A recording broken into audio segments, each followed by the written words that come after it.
আসছি, যে বিষয়টা হলো ইমান। ইমানের বিষয়টা আমার উনি অনেক সুন্দর করে বলেছেন, তা আমি সেই বিষয়টা নিয়ে এত বিস্তারিত বলতে চাচ্ছি না। ইমানের শর্ত 3টে বলেছেন, মুখে স্বীকার করা, অন্তরে বিশ্বাস করা, সে অনুপাতে কাজ করা।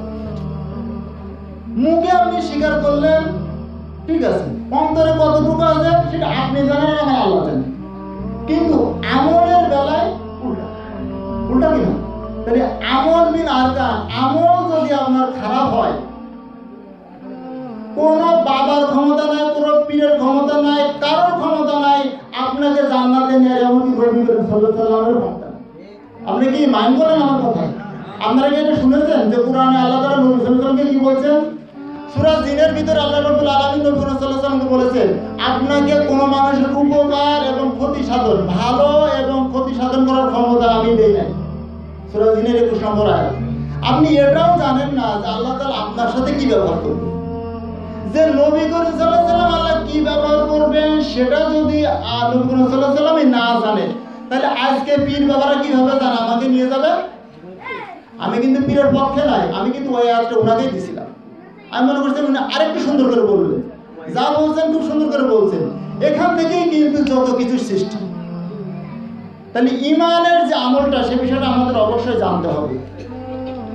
ইমানের মুফাসসালের ভিতরে আমরা জানতে পারি, ইমান অর্থ আমি ইমান আনলাম আল্লাহর প্রতি, ফেরেশতাদের প্রতি, কিতাবের প্রতি, রাসূলগণের প্রতি, শেষ দিবসের প্রতি, ভালো মন্দ তকদিরের প্রতি, মৃত্যুর প্রতি। যা দেখি না তা মানি না। মনের সুখই সবচেয়ে বড় সুখ, এবং নগদে বিশ্বাস করি। এখানে কিছু নগদ আমি দিয়ে দেবো, বিশ্বাস করবে?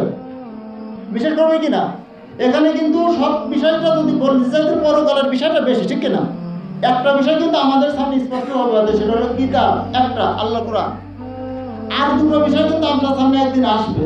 একজন ব্যক্তি আপনার সামনে একবারই আসবে, আপনি একবারই দেখতে পারবেন, কিন্তু আর কাউকে বলতে পারবেন না যে আমি দেখছি। সেটা হলো কে? হ্যাঁ, ভেরি গুড, আমার চেয়ে আপনারা ভালো জানেন।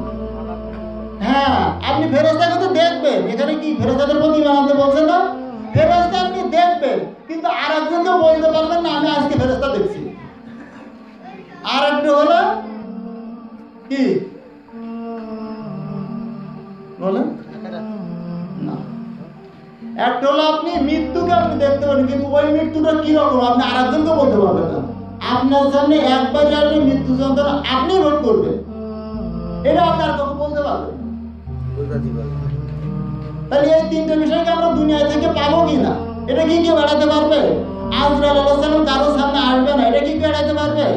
মৃত্যু যে আমার হবে না, এটা কি কেউ এড়াতে পারবে? তাই ঈমান আনতে হবে কার উপর? আমরা শুধু বলি ঈমান আনো, ঈমান আনো, ঈমান আনো। নবী করিম সাল্লাল্লাহু আলাইহি ওয়াসাল্লাম বলছেন, যার ভিতরে যার পরিমাণ ঈমান থাকবে তার জন্য জাহান্নামকে আরাম করা হবে। এই ঈমানটা কি জিনিস? এত বড় কোনো জিনিস? আমার মতন দাড়ি রাখতে হবে, জুব্বা পড়তে হবে, মাথায় দিয়ে ঘুমটা পড়তে হবে, এটাই কি ঈমান? আমি আমাকে দিয়ে বেশি উদাহরণ দেবো, কারণ আপনাদেরকে উদাহরণ দিলে আপনার মনে কষ্ট পাবে। আমি যে চাকরি করি কিছু হলেও জানি, অন্যকে উদাহরণ দিলে মনে কষ্ট পাই। তা আমি আমাকে উদাহরণ দেবো, আপনাকে উদাহরণ দিব না। আর আমার কাছে মানে আমি কিছু কিছু মাসে মনে চলে যাবো, আপনাদের কাছে হার জোরে অনুরোধ করবো, যে জন্য আমি ডেকেছি এটা জেনে তারপরে এখান থেকে যাবে। আমার আলোচনার বিষয় থাকবে ঈমান কি, কিভাবে মুসলমান হব, এবং মুসলমান দাবি করার পরও কেন মানুষ জাহান্নামে যাবে। বিষয়গুলো কিন্তু অনেক বিস্তর, আমি যতটুকু পারি ততটুকু আপনাদেরকে বলার চেষ্টা করি। ঈমানের যে বিষয়গুলো এখানে আমরা পেলাম, তাহলে এই ঈমানটা আমাদের আনতে হবে কিভাবে? সুখে দুঃখে, আজকে আমার জীবনে যা ঘটেছে, আগামীকাল যা ঘটবে, অতীতে যা ঘটে গেছে, কার ইচ্ছায় ঘটছে।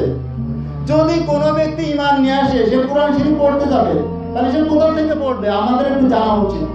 লা ইলাহা ইল্লাল্লাহ, এটা নিয়ে কোনো পেঁয়াজ নাই। সূরা মুহাম্মাদের 19 নম্বর আয়াত, আল্লাহ রাব্বুল আলামিন এখানে প্রথমে অংশে বলে দিয়েছে লা ইলাহা ইল্লাল্লাহ। উনি লাস্টে অনেক সুন্দর করে বলছেন, ইবাদতকারীর একমাত্র যোগ্য কে? আল্লাহ। আল্লাহ ছাড়া আর কেউ ইবাদতকারীর যোগ্য নয়। এইটার উপরে আপনার সুদৃঢ়ভাবে ঈমান আনতে হবে।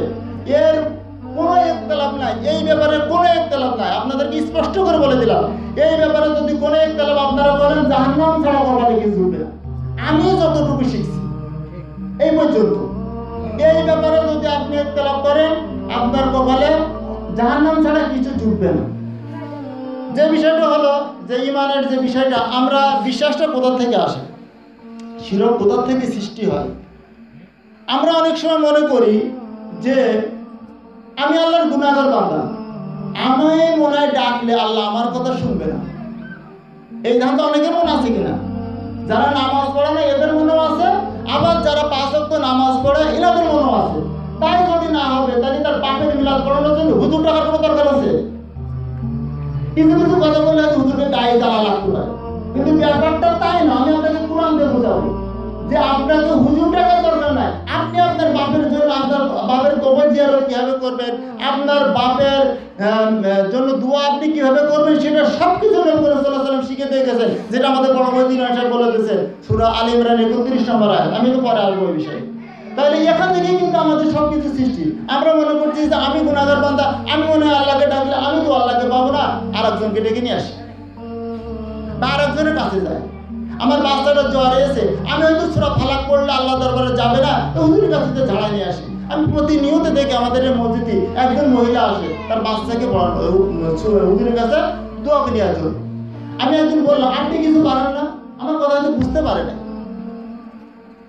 আমি যতটুকু শিখেছি, যাদের কাছ থেকে শিখেছি, তাদের বিষয়ে আমি যখন তাদের সাথে কথা বলি, আমাকে একজন লোক বলতে বাধ্য হয়েছে আমরা কোরআন হাদিসের উপর মুহাদ্দিস অর্জন করছি, কিন্তু ভাই আপনার কথা জবাব দেওয়ার, আমি আমাকে বড় করার জন্য বলছি না, মানে আপনি এমন এমন কথা হয়তো বলার চেষ্টা করবো, যদি আল্লাহ আমার মুখ দিয়ে আমার মনের ভিতরে যে কথাগুলো যদি বলতে পারি, তাহলে আপনারা বুঝতে পারবেন যে আমি কোনভাবে কথাটা বলতে চাইছি।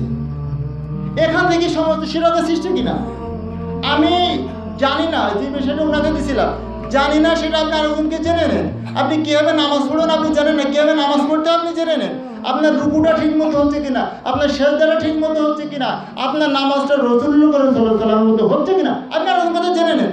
আপনারা অনেকে 20 বছর 30 বছর ধরে নামাজ পড়ছেন, আপনার নামাজটা ঠিক হচ্ছে কিনা একটু জেনে নেন, জানতে তো সমস্যা নাই। আর আপনি যদি বলেন যে বাপ দাদার আগে যেভাবে পড়ে গেছে ওইভাবে করে, বাপ দাদা কি আমাদের দলিল নাকি? অনেকে মনে করতেছে, অনেকে ঠিক বলছেন, হয়তো যাদের মনে এটা লাগতো তারা বলছেন ঠিক, আর যাদের মনে এটা লাগে না একটু হাতে গালে গেছে। ব্যাপারটা কিন্তু বিষয়টা এরকম না। আল্লাহ রাব্বুল আলামিন এই জন্য মানুষকে স্পষ্ট করে দিয়েছে। লাস্টে মরার পরে যে 5টা প্রশ্ন করা হবে, লাস্টের প্রশ্নটা কি? তুমি যতটুকু জেনেছিলে তার উপরে কতটুকু আমল করেছিলে। তাহলে এই বিষয়টা যদি হয়, তাহলে আমাদের বাপ দাদা 14 গোষ্ঠী যা জেনেছিল ওনাকে তাই জিজ্ঞেস করবে। আমি যা জেনেছি আমাকে তাই জিজ্ঞেস করবে না, আমাকে বলে বুখারী মুখস্থ করো না কেন, এটা বলবে? এটা বলবে না। আমি যতটুকু জেনেছি আমাকে সেটাই জিজ্ঞেস করবে।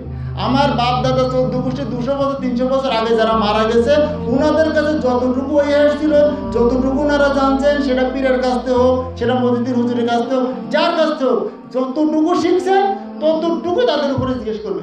তাদের কাছে কিন্তু জিজ্ঞেস করবে না বর্তমান ডিজিটাল যুগে যে কোরআন হাদিসে বিভিন্ন মাসালা পাওয়া গেছিল, হুজুররা যে ভালো ভালো জানছিল, বাংলাদেশে যে মুহাদ্দিস সৃষ্টি হয়েছিল, তাদের কাছে তুমি জানছিলে এটা কি জিজ্ঞেস করবে?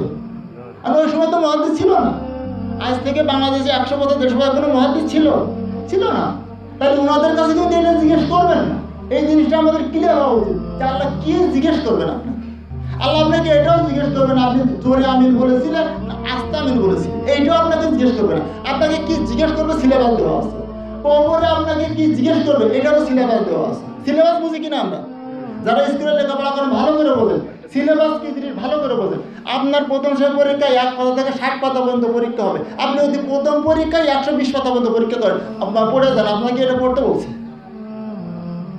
আপনাকে পড়তে বলছে 1 থেকে 60 পাতা পর্যন্ত, আপনি ওইটুকুই পড়বেন এবং ওর ভিতর থেকে প্রশ্ন আসবে আপনার জন্য। আর যদি বাইচান্স ভুল ক্রমে কোনো প্রশ্ন অন্য সাবজেক্ট থেকে এসে যায়, স্যারেরা দেখবেন মুখ বুঝরা কি কিনা যে আসলে তোমাদের এটা পড়ানো হয় না। যারা পরীক্ষা দিচ্ছেন ভালো করে বুঝছেন বিষয়টা যে তোমাদের কিন্তু এটা পড়ানো হয় না। অনেক সময় স্যারেরা সহমর্মিতা প্রকাশ করে, কিন্তু আল্লাহ রাব্বুল আলামিনের কাছে ব্যাপারটা কিন্তু এরকম না।